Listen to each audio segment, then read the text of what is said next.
September 18, 1944. 3:27 p.m. Near Aachen, Germany. The artillery has finally gone quiet. Smoke drifts low across a shattered hedgerow. The ground smells of cordite and wet soil. Somewhere behind the American lines, a field ambulance engine sputters, then cuts off. Gefreiter Karl Weiss doesn't remember falling. One moment he was running with his squad across a plowed field. The next, he was on his back staring at a gray sky that refused to focus. His left leg feels wrong, heavy, numb, distant. Boots approach. Not German. Different tread. Different rhythm. Weiss closes his eyes. He expects a rifle butt, or a bullet, or nothing at all. Instead, he hears a voice in accented German. Don't move. You're hit. When he opens his eyes again, an American medic is kneeling over him, sleeves rolled up, Red Cross armband stark against olive drab. Weiss blinks, confused. Why is he not dead? They carry him on a canvas stretcher past other wounded men, some American, some German. No one is separated. No one is shoved aside. A medic checks his pulse, not his insignia. You can almost feel the disbelief settling in Weiss's chest. He was taught what surrender meant, what captivity meant. Stories whispered of brutality, starvation, neglect. This is not what he expected. Inside the field hospital tent, the air is thick with antiseptic and sweat. Lantern light filters through canvas walls. Surgeons move quickly between cots. Compound fracture, one says, examining Weiss's leg. Another replies. Prep him. We'll operate. Operate. On him? Weiss tries to sit up. A medic gently presses him back. You're going to be fine. The English words are calm, matter of fact, almost casual. Weiss feels something unfamiliar. Fear, yes, but also confusion. In the Wehrmacht, wounded men were treated when possible, but supplies were thin by 1944. Antibiotics were scarce. Evacuation routes were under constant pressure. Field hospitals overrun. Men often lay for hours before surgery, sometimes days. Weiss has seen it. He has watched comrades die not from bullets, but from infection. Now, barely an hour after being captured, he is on a clean table under steady hands. Why? The surgeon, Captain James Holloway, does not hesitate. To him, Weiss is a patient. Not a symbol. Not an enemy. A fractured femur. Risk of infection. Blood loss moderate. Penicillin, Holloway says. The word means nothing to Weiss. But the injection burns cold in his veins. Outside the tent, more prisoners are being brought in. Italian soldiers from a shattered defensive line. 2 young Luftwaffe ground crewmen caught in crossfire. They look as confused as Weiss feels. None are beaten. None are ignored. They are triaged. Rank does not matter here. Wound severity does. Weiss drifts in and out of consciousness as the surgery begins. The pain fades into distance. He remembers something his sergeant once told him. If you're captured, pray they don't bother with you. But here, the Americans are bothering. Meticulously. Intentionally. As if saving his life is routine. Hours later, Weiss wakes with his leg set and wrapped. A tag tied to his wrist notes blood type and treatment. An American medic hands him water. Easy, he says. Weiss studies the man's face, searching for cruelty. He finds none. Only exhaustion. Around him, wounded American soldiers lie in identical cots. No visible distinction. No visible hierarchy. The realization creeps in slowly. He is receiving the same level of care as the men he was just fighting. The same surgery. The same antibiotics. The same recovery time. And for the first time since the war began, a thought he was never supposed to have crosses his mind. If this is what capture means, then maybe survival lies on the other side of surrender. The morphine wears off slowly. Karl Weiss wakes to the steady murmur of voices, and the rhythmic clink of metal instruments being sterilized in boiling water. Canvas walls glow faintly under hanging lanterns. Outside, rain taps softly against the tent. For a moment, he forgets where he is. Then he sees the Red Cross again and remembers. A nurse adjusts the bandage on his leg, not roughly, not reluctantly, professionally. "You'll keep the limb," she says, as if discussing the weather. Weiss stares at her. Back in his unit, a wound like his would have been uncertain. Supplies were rationed, surgeons overwhelmed, evacuation convoys targeted by Allied aircraft. He has seen amputations performed without enough anesthetic, seen dressings reused because there were no fresh ones, heard men whisper that infection was more dangerous than enemy fire. Yet here, inside an American tent, only miles from the front, sterile gauze is discarded after one use. He cannot reconcile it. Across the aisle, another German prisoner, Obergefreiter Ludwig Hahn, is having shrapnel removed from his shoulder. The surgeon works with deliberate focus, assisted by a medic who counts instruments quietly.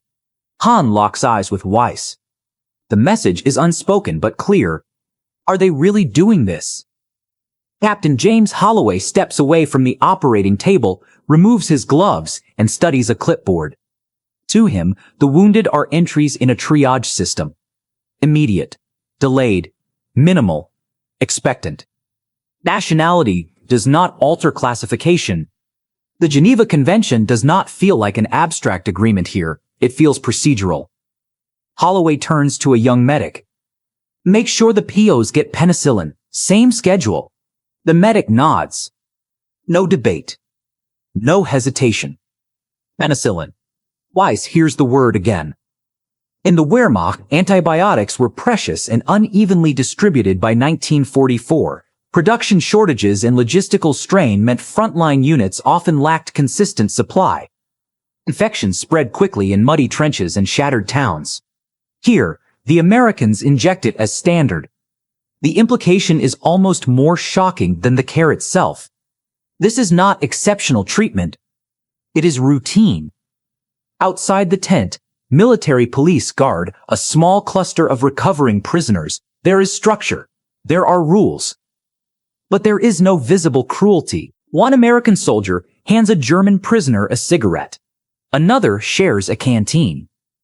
It is not friendliness. It is normalcy. And normalcy unsettles Weiss more than hostility would have. That evening, Weiss overhears a conversation between two American infantrymen. "Doc says he'll walk again." Lucky guy. They are talking about him, as if his survival is simply another day's work. Weiss begins to understand something uncomfortable. In his own army, wounded soldiers were valued, but the system was strained. The Eastern Front devoured supplies. Air superiority belonged to the Allies. Medical evacuation grew more dangerous by the month. Treatment was often heroic, but limited by scarcity. Here, scarcity does not seem visible. Equipment is abundant. Blood plasma is available. Recovery beds are organized. The war, from this vantage point, feels asymmetrical, not only in firepower, in preservation. The next morning, Weiss is moved to a larger medical facility behind the lines. A convoy of ambulances travels without camouflage, marked clearly with Red Cross symbols. No one shoots at them. The Americans trust that marking. Weiss notices that detail, because on his front, nothing marked safe was truly safe anymore. In the recovery ward, he sees something that finally cracks his certainty. A wounded American sergeant lies beside him, arm in a sling. A nurse checks both men's vitals in the same sequence. Pulse, temperature, bandage, no variation. Weiss whispers to Hahn, "Why?" Hahn shrugs weakly. "Maybe they need us alive." The answer feels too simple, too cynical. Because what Weiss sees is not calculation. It is policy. Days pass. His leg stabilizes. Infection does not set in. He begins to sit up. He is given broth. Then bread. No one demands intelligence. No one threatens him. He is processed as a prisoner, yes. But first, he is treated as wounded. The order matters. And it changes something inside him. Because if the enemy sees value in preserving him, what does that say about the stories he was told? And if surrender leads not to execution, but to survival, how many others will begin to do the same? The first rumor arrives before the official paperwork does. A Feldwebel captured near Stolberg limps into the same recovery ward as Weiss, arm wrapped in fresh bandages, stitches neat and clean. He looks around in disbelief. "They operated on you too?" he asks quietly. Weiss nods. "With antibiotics?" The Feldwebel presses. Another nod. The man exhales slowly, as if something heavy has shifted inside him. In PO-holding areas behind the American lines, stories begin moving faster than guards can monitor. They gave me plasma. They saved my hand. They treated me before their own men. The last claim is exaggerated. Triage is triage, but exaggeration is how morale transforms into myth. And myth, in war, is powerful. American medical policy is not random generosity. It is doctrine shaped by logistics and law. The Geneva Convention of 1929 mandates humane treatment of prisoners of war, including medical care. But doctrine alone does not explain the scale. By 1944, the United States possesses industrial capacity that reshapes even battlefield medicine, mass production of penicillin, stockpiles of plasma, structured evacuation chains moving wounded from aid station to clearing station to field hospital in hours. The system is built not just to fight, but to preserve. Weiss begins to notice patterns. Every morning, American medics move methodically from bed to bed, bandages replaced, temperatures checked, charts updated. No shouting. No indifference. It feels procedural. And procedure builds trust. Even among enemies. Across the camp, Italian prisoners speak openly about surrender. "We were told capture meant starvation," one says. Instead, they are receiving hot meals and medical attention. Basic, yes. But consistent. For soldiers exhausted by years of war, the contrast is stark. Especially for those who remember shortages on their own fronts. Weiss listens to a conversation between two American medics one evening. "They treat them right," one says. "Makes things easier when it's our boys captured." The other nods. Reciprocity. That word hangs in the air. Humanity here is not naive. It is strategic, and that is when Weiss understands the deeper shift. American treatment of prisoners is not weakness. It is confidence. Confidence that they can afford to care. Confidence that they are winning. Because an army struggling to survive does not allocate antibiotics to its enemies. The realization spreads quietly among Axis prisoners. Surrender no longer feels synonymous with disappearance. It feels like transfer. Transfer from one system to another. One that may keep you alive. At the front lines, this perception matters. German units facing encirclement begin weighing options differently. Propaganda still warns of brutality. Officers still demand resistance. But whispers travel faster than orders. "They saved my cousin." "My brother is alive in an American camp." "They treated his wound." Each story chips away at the absolute fear that once defined surrender. Weiss writes his first letter home under supervision. He describes his injury, his treatment, the fact that he will likely walk again. He does not editorialize. He does not praise. He simply states facts. And facts, in wartime, can be more destabilizing than propaganda. In the recovery ward, an American nurse asks Weiss if he needs additional bandages before transport to a longer-term POW facility. He hesitates, then answers honestly, "Yes." She nods and replaces them carefully. No hesitation. No resentment.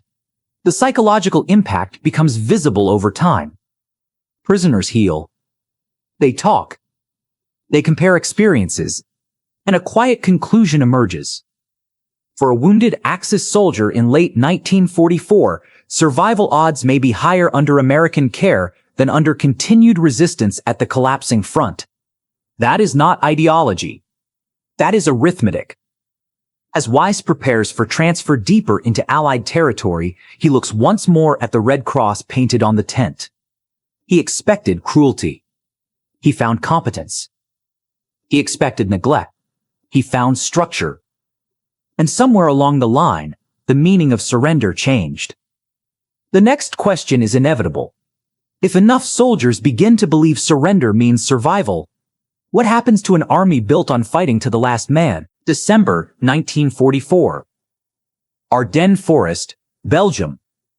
Snow falls in slow, heavy flakes over shattered pines and overturned vehicles. The offensive that German commanders promised would split the Allied lines has stalled in cold mud and fuel shortages. Unteroffizier Ernst Keller crouches behind a disabled half-track, blood seeping through his sleeve. His unit is cut off, radio contact lost, ammunition nearly gone. He has heard the rumors. Every frontline soldier has by now. If the Americans capture you wounded, they operate. They give penicillin. They send letters home. Keller once dismissed those stories as exaggeration, psychological warfare, wishful thinking. But he has also seen something else. Prisoners being escorted to the rear, alive. Not beaten. Not shot. Alive. Artillery cracks overhead. Snow kicks up in sharp bursts. Keller presses his hand against his wound and feels warmth spreading beneath his coat. He knows what infection looks like. He has watched it take men days after the shooting stopped. He also knows the German medical chain is stretched thin, ambulances destroyed, field hospitals overrun, supplies delayed by air attacks. He is calculating now. Not victory. Not ideology. Survival.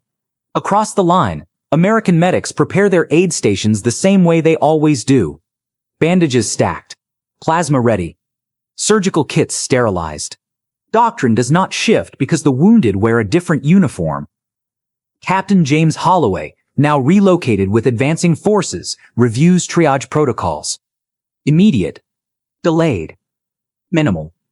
Expectant. Enemy designation does not alter the column. Keller's unit attempts one final push. It fails. Smoke and snow blur together. A white flag appears somewhere to his left, improvised from torn fabric. There is shouting. German, English. Then silence. When American infantry approach, rifles raised, Keller braces for humiliation. Instead, a medic kneels. Where are you hit? The question is clinical. Neutral. Keller hesitates only a moment before answering. Arm. The medic cuts away fabric without ceremony. You'll be fine. The words echo what Weiss heard months earlier. Routine, almost boring. In the temporary aid station, Keller lies beside 2 American soldiers and 1 other German prisoner. All 3 receive the same rapid assessment. Temperature. Pulse. Wound cleaning. Penicillin injection. The cold sting in his bloodstream feels like proof of something larger. The rumors were not lies. Strategically, this matters more than any single firefight. An army that believes surrender equals execution fights differently than one that believes surrender equals medical care and captivity. The fear barrier lowers. Just slightly. But in prolonged war, slight shifts accumulate. American commanders understand this implicitly. Humane treatment of POWs reinforces international norms. It encourages reciprocity. It reduces resistance in hopeless situations. But for individual soldiers like Keller, the calculus is personal. He had been prepared to die for position. He was not prepared to die for lack of antibiotics. Back in the recovery ward weeks later, Keller meets Weiss. 2 men from different battles, united by the same unexpected outcome. Weiss gestures to his healed leg. American work, he says quietly. Keller nods, flexing his bandaged arm. Same. They do not praise. They do not condemn. They acknowledge reality. As 1945 approaches, more Axis soldiers surrender in situations that months earlier might have ended in last stands. Not because courage vanished, but because the outcome of surrender is no longer imagined as annihilation. It is imagined as survival. The war does not end because of medical tents, but morale shifts because of them. And morale in the final year of the war is fragile. Keller stares at the Red Cross stitched onto the medic's sleeve. It is not just a symbol of neutrality. It is a symbol of a system strong enough to treat its enemies. And that strength sends a message across battlefields. If you lay down your rifle, you may live. The final question remains. When survival becomes more rational than sacrifice, how long can resistance truly last? March 1945. Near the Rhine River. The war no longer feels like momentum. It feels like gravity. German units retreat in fragments. Roads clog with vehicles moving west. Bridges collapse under bombardment. Fuel runs dry before destinations are reached. Gefreiter Karl Weiss walks with a slight limp now, escorted alongside dozens of other prisoners toward a larger PO transit camp behind American lines. His leg aches in cold air, but it holds. He is alive. That fact alone reshapes everything. In the camp infirmary, the pattern repeats itself. New arrivals. Wounded first. Paperwork second. Nationality third. Medics work in steady rotation. Supplies are logged. Recovery beds organized. This is no longer shocking. It is predictable. And predictability builds belief. Across collapsing fronts, stories circulate faster than retreating columns. They treated my brother. They operated on our Feldwebel. They gave us food. The stories are no longer whispers. They are testimonies. And testimonies weaken the final psychological barrier. American medical policy is not mercy detached from war. It is war conducted with structure. By 1945, the United States fields a medical system that moves wounded from battlefield to surgical ward in hours. Air evacuation, plasma reserves, standardized antibiotic distribution. Even enemy wounded enter that chain. Not because they are allies, but because the system can afford to include them. That inclusion sends a signal. Power is measured not only by destruction, but by preservation. Weiss notices something subtle in camp. American guards are cautious, disciplined, but not abusive. Rations are basic yet regular. Wounded prisoners receive continued care. There is no illusion of freedom, but there is consistency. Consistency is stability. And stability is survival. One evening, Weiss overhears an American officer speaking to his men. Treat them by the book, he says. That's how we want ours treated. The logic is simple. Humane treatment protects your own. Reciprocity is a weapon of its own kind. For soldiers like Keller, captured during the Ardennes, the decision point was immediate. Fight and likely bleed out. Or surrender and enter a system that may keep you alive. Many chose the latter. It was not cowardice. It was arithmetic. As Allied forces cross the Rhine, surrenders increase. Entire units lay down arms rather than be destroyed in place. Exhaustion plays a role. So does inevitability. But so does information. When surrender no longer equals disappearance, resistance recalculates. Weiss writes another letter home, uncertain if it will arrive. He describes his recovery, his ability to walk, the medical care he received. He does not glorify it. He records it. Because the truth itself is transformative. By April 1945, American field hospitals are overwhelmed, not just with their own wounded, but with thousands of prisoners. Yet triage remains consistent. Medical ethics do not collapse under victory. If anything, they are reinforced. In the final weeks of the war, the Red Cross emblem becomes something different in the eyes of many Axis soldiers. Not an enemy marker, not propaganda, but a signpost. Lay down your weapon. Step forward. You may live. Karl Weiss stands at the edge of a fenced compound as the sun sets over rows of tents and guard towers. Beyond the wire, the war is ending. He thinks back to that first moment in the field near Aachen, the American medic kneeling over him instead of firing. He expected death.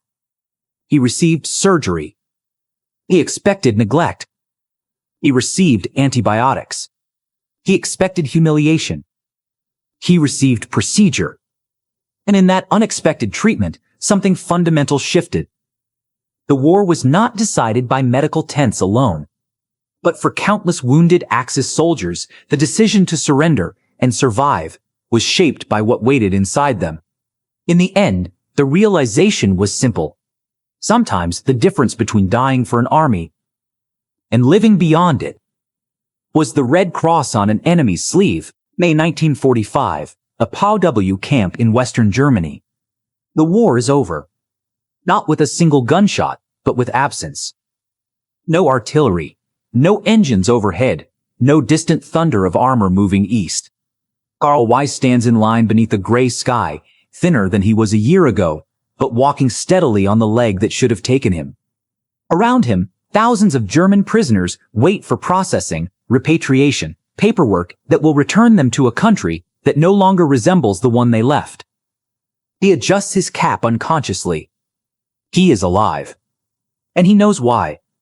Inside a temporary administrative tent, American officers finalize medical transfer records. Files thick with documentation, surgeries performed, antibiotics administered, recovery timelines. The paperwork is meticulous. War may have been chaotic. The system was not. Weeks earlier, Weiss had been convinced he would die on a field near Aachen. Infection would take him if bullets didn't. That had been the reality he understood. Instead, an American medic knelt beside him. Instead, penicillin ran cold through his veins. Instead, he recovered. Now, as he prepares to leave captivity, he understands something that will outlast the war.